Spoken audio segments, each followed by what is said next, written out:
Hey folks, welcome back to Simple Man's Barbecue. My name's Jason. Today I'm really excited. I'm going for another brisket challenge today. I know I failed my last few briskets, but today I got a secret weapon on my side. Uncle Steve's shake, baby. This is what I need right here. Thank you, Uncle Steve. Thank you, Rob Dog. I'm about to cook me a badass brisket. And what I'm going to do today is I'm going to cook it on the pit barrel cooker. Last time I cooked it on the pit barrel cooker, I had a bad experience because it didn't turn out right. I cooked it on the grates, which I shouldn't have done. Today, what I did, so the brisket wouldn't touch the coals. I separated the point from the brisket, and we're going to hang them today. And Uncle Steve right here, Uncle Steve is going to get me through this today. Let's get her done.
Alright folks, so what I'm going to do today, I'm actually going to inject with some root beer, and I have shaken this up real good to get all the carbonation out of there, because I do not want any carbonation in there, because I don't think that's going to help it at all. I just want the flavor from the root beer.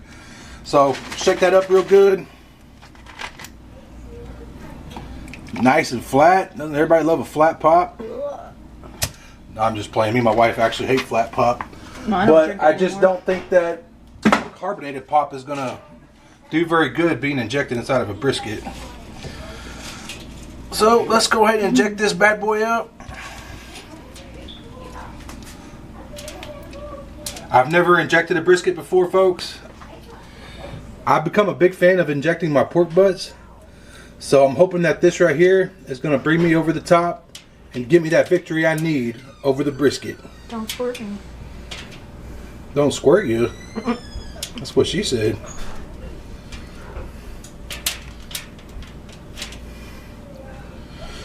Just try to get as much as in there as I can.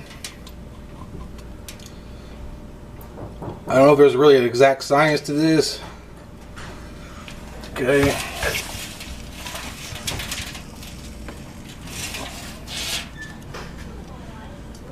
I think you're supposed to do like a checkerboard pattern, but I think I've already screwed that up, so I'm just going to do it in random spots. Oop, that one squirted at me. I don't know if I'm going to inject the point or not, just because it's already got so much juice and fat in there. I might go ahead and inject it though, just so they're both injected. But what I'm going to do, folks, I'm going to go ahead and finish injecting this, and then when we come back, we're going to go ahead and season it up, okay? Alright folks, so first of all, I'm going to start off with my salt and pepper mix. If I can, there we go. And as you all know with briskets, it's almost impossible to over season it. So I'm going to be very liberal with the salt and pepper and this Uncle Steve's Gator shake.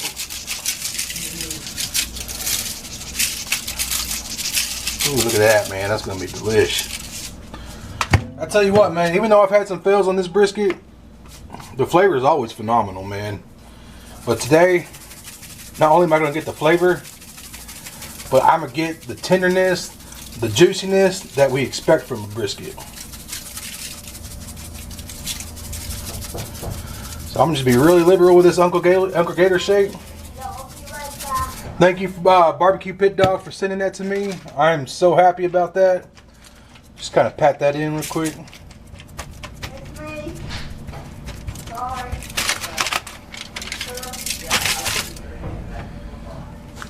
Hit this other side with the salt and pepper.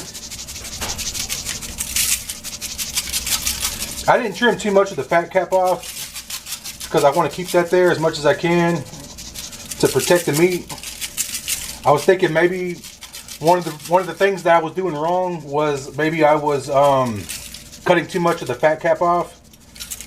But today I'm gonna leave that on and let's see how we do. Hit this again with Uncle Steve.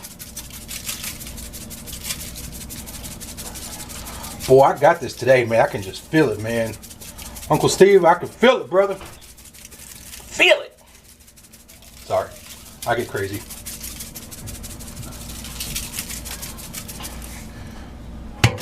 Pat that in. All right, folks, what I'm going to do is I'm going to go ahead and season up this point real quick. We'll season up this point, and I'll meet y'all out there at the pit barrel cooker.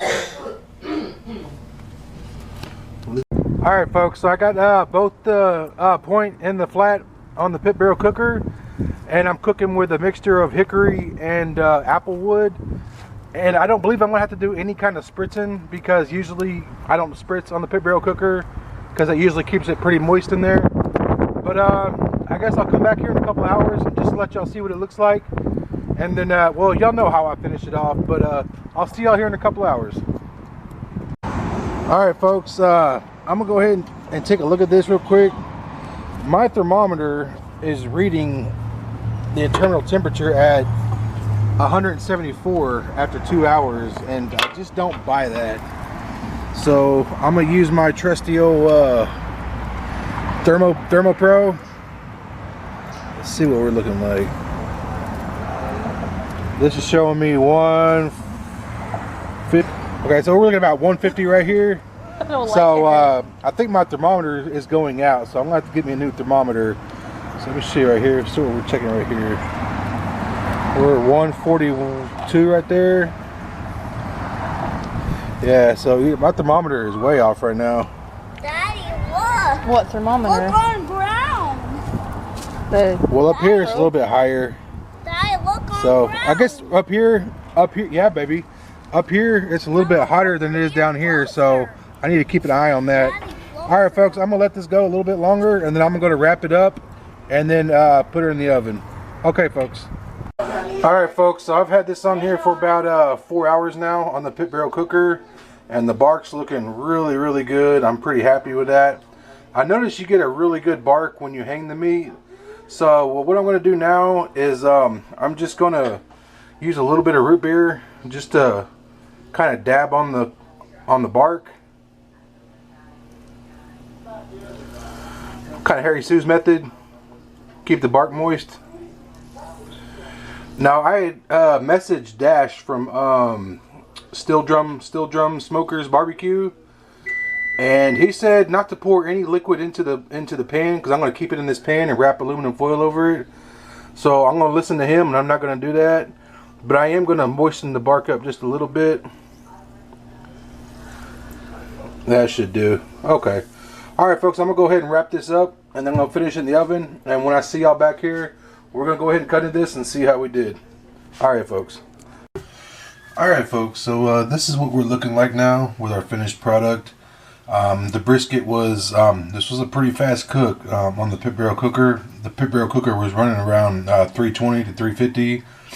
I usually get high temperatures like that on my pit barrel cooker. But it was on there for 4 hours, and then I put it in the oven for another 2 hours, and it's been resting for 3 hours. So I'm going to go ahead and cut into this, and we're going to see how we did. And today, I got another secret weapon with me. Got my trusty old electric knife. So hopefully this will give me the edge I need, folks. Here.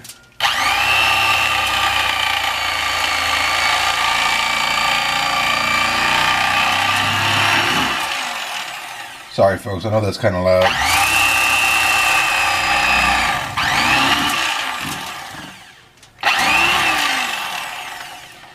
Maybe I'll start right here.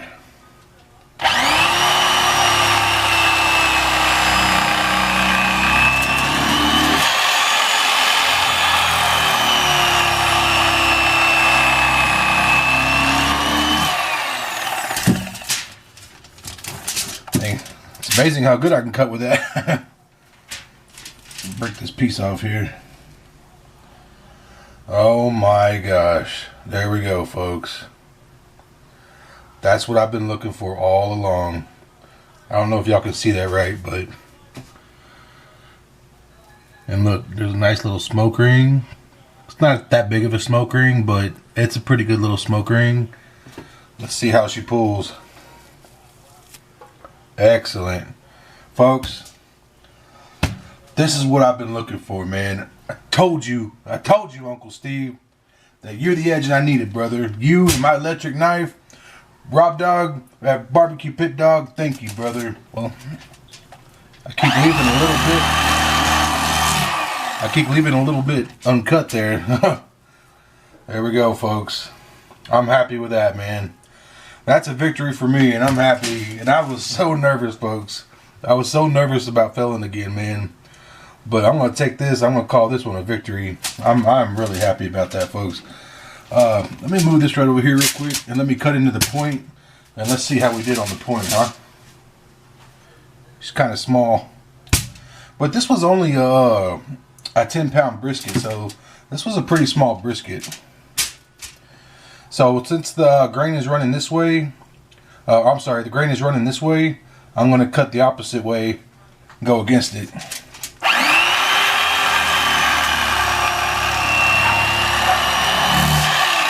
Oh man.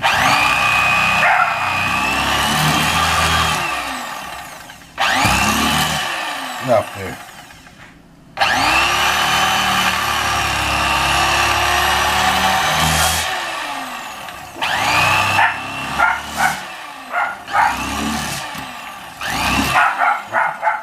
Sorry, folks, that's my dog barking. Not as much spin as I thought there would be to it, but that's pretty good.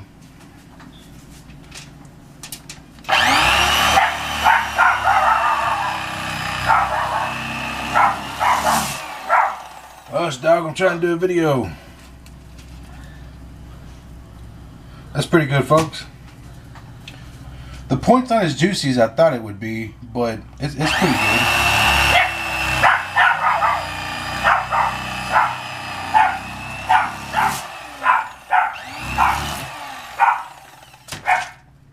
Alright, folks, let's go ahead and take a taste test real quick.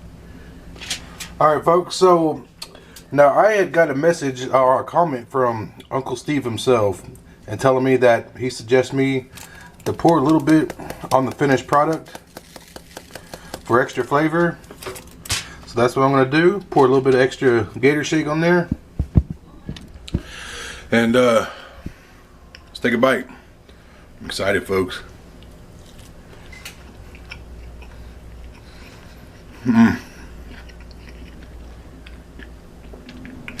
That rub ain't no joke, folks.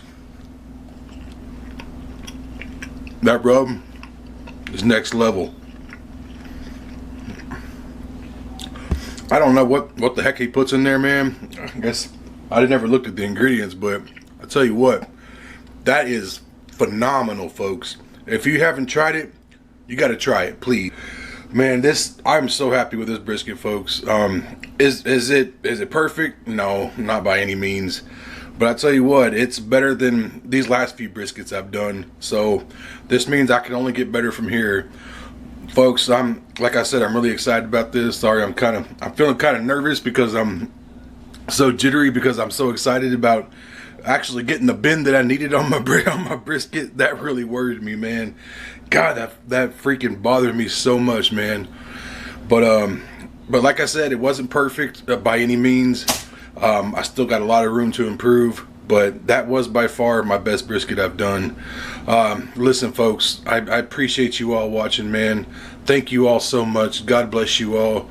To all my subscribers who are always coming back, you know, thank you so much, man. I love you all, man. I don't know where I'd be without y'all. And for those of you who are new here, go ahead and like and subscribe for me. Hit that notification bell. I'd be honored. And just have a blessed day, folks. I love you all. God bless. And keep it simple, baby.